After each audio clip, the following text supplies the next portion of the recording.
जी welcome back. आपने देखा कि अब हमारा नया सेगमेंट जो है वो मर्ज़ की नब्ज़ तक, उसके अंदर स्वाइन फ्लू के ऊपर जो पैकेज था वो आपने देखा।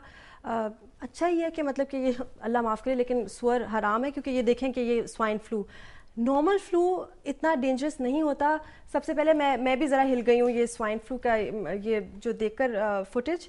हमारे साथ इस वक्त डॉक्टर आलिया मसूद बैठी हुई हैं और प्लीज़ बहुत यंग लगती है। मैंने कहा कि ये कौन है, मगर माशाल्लाह 10 साल से ये लेडी एचएसएन में गायनोकोलॉजिस्ट हैं और ये आज स्पेशली इसलिए आई हैं कि जो तमाम हाउसवाइफ्स हैं वो उनको बताएं, सब लोगों को बताएं कि स्वाइन फ्लू से किस तरह से बच्चों को प्रोटेक्ट कर सकते हैं।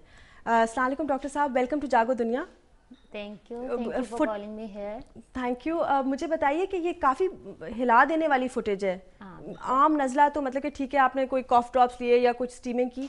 स्वाइन फ्लू पाकिस्तान में कितने केसेस हुए हैं? मतलब ये ना सोचें कि यहाँ नहीं है, ये किसी और की बात हो रही है। एक्चुअली हमारे मुल्क में मैंने देखा है जब भी कोई दूसरे कंट्रीज में भी प्रॉब्लम हो रहा होता है तो वो एक बिल्कुल मीडिया में या हम देखते हैं कि बहुत ज़्यादा उसको एक हवा बना दिया जाता है कि ये तो बहुत प्रॉब्लम हो गया है, फ्लू स्वाइन फ्लू आ गया, ये बड़ा डेंजरस होगा।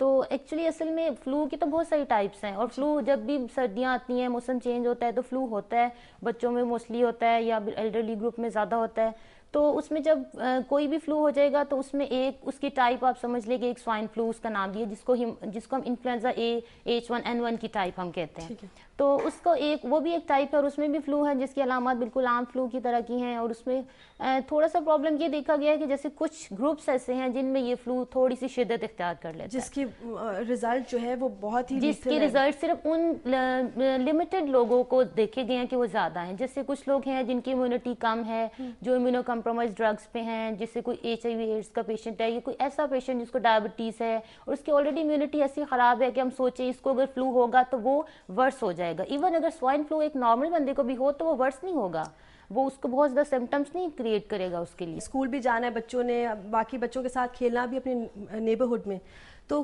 क्या वो किस तरह की वो स्टेप्स ले सकती हैं? हाँ, उसमें यह है कि जैसे बच्चों के लिए हम सबसे पहले कहते हैं कि नीट बच्चे अगर क्लीन होंगे, अगर इन्फेक्शन उनके कम से कम उनके कांटेक्ट होगा तो बच्चों में ज़्यादा चांसेस है कि वो बीमारियों से बचे रहेंगे। एक रूटीन हम कहते हैं हैंड वॉश करें, सोप से धोएं। टीवी पे भी अक्सर इश्तहार आता है 5 बीमारियों से बच जाएं। 5 मिनट के लिए इतनी देर अगर आप हैंड वॉश, सोप से फर्क नहीं पड़ता लेकिन हैंड वॉश करना बहुत जरूरी है। और वेदर चेंज के साथ भी मतलब क्या हो सकता है कि जो नॉर्मल फ्लू है उससे ये स्वाइन फ्लू तो नहीं, मतलब कि एक्सेलरेट होकर या कुछ उस तरह से तो नहीं? नॉर्मल फ्लू की अलहदा वायरस है, स्वाइन फ्लू का अलहदा वायरस, जैसे मैंने बताया उसका ये नाम है। उसमें ये होता है कि वेदर से रिलेशन ये होता है कि असल में ये इन्फ्लुएंजा वायरस जो होता है ना, सर्दियों में ये ज्यादा सर्वाइव करता है। जब शदीद गर्मी पड़ती है ना तो ये वायरस सर्वाइव नहीं करता।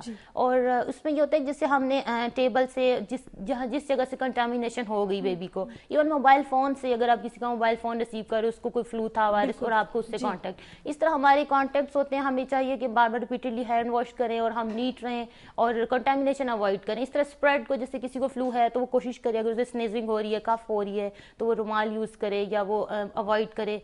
और एटलीस्ट 1 मीटर का डिस्टेंस होता है जिसमें कि ये स्प्रेड कर सकता है। जैसे हम इस डिस्टेंस पे बैठे हैं तो हमारे में एक दूसरे को स्प्रेड करने के चांसेस कम है, लेकिन इनडोर के अंदर थोड़े ज्यादा चांसेस हो जाएंगे। अगर आउटडोर इन्वायरमेंट में है तो 1 मीटर के डिस्टेंस पे एक को दूसरे को ड्रॉपलेट इन्फेक्शन स्प्रेड नहीं होगा। जी, हम पहली कॉल लेते हैं। अस्सलाम जी, अस्सलाम, कौन बोल रही है, कहाँ से बोल रही हैं? मैं फायजा बात कर रही हूँ, देखियो लाहौर से बात कर रही हूँ। जी, अस्सलाम। तो बहुत बहुत बहुत मुबारकबाद, आपका शो शुरू हुआ और फाइनली वी हैव द जागो दुनिया in new year, so congratulations. Thank you. अच्छा फायजा, मुझे ये बात पूछनी थी आपसे देखियो कि ये किस तरह से फैलता है स्वाइन फ्लू और इसकी वैक्सीनेशन क्या होनी चाहिए? पहले भी तो आप बात कर रहे हो, लेकिन इसकी प्रॉपर वैक्सीनेशन कहाँ से हो सकती है और कैसे हो सकती है? ठीक है जी, थैंक यू सो मच। ठीक है जी। इसका जिस तरह से फैलता है वो मैं ऑलरेडी बता चुकी हूँ, जैसे स्नेजिंग से और कांटेक्ट से, क्लोज कांटेक्ट है, मतलब कि कंटेजियस है कि अगर किसी को ड्रॉपलेट इन्फेक्शन है। इंडोर में अगर आप बैठे हैं 15-20 मिनट्स, आप किसी के साथ क्लोज बैठते हो, आप इवन बातचीत करते हो, आप किसी का रुमाल शेयर करते हो या आप किसी से या बहुत नजदीक अगर आप बैठे हैं तो इन्फेक्शन है, जिस तरह आपको स्प्रेड होगा। तो बेसिकली मतलब कि जिस तरह आम फ्लू स्प्रेड होता है इसी तरह से स्प्रेड आम फ्लू की तरह। अच्छा, वो वैक्सीनेशन की जिस तरह मैं भी वैक्सीनेशन उसमें यही है कि सिर्फ प्रोन जो ग्रुप हैं जिनको हम सोचते हैं कि इनको रिस्क रिस्क है, पैरामेडिकल जो कि स्वाइन फ्लू के पेशेंट की केयर करें, जो उससे क्लोज रह रहे हैं, उन लोगों को जरूरत है कि वो लगवा लें।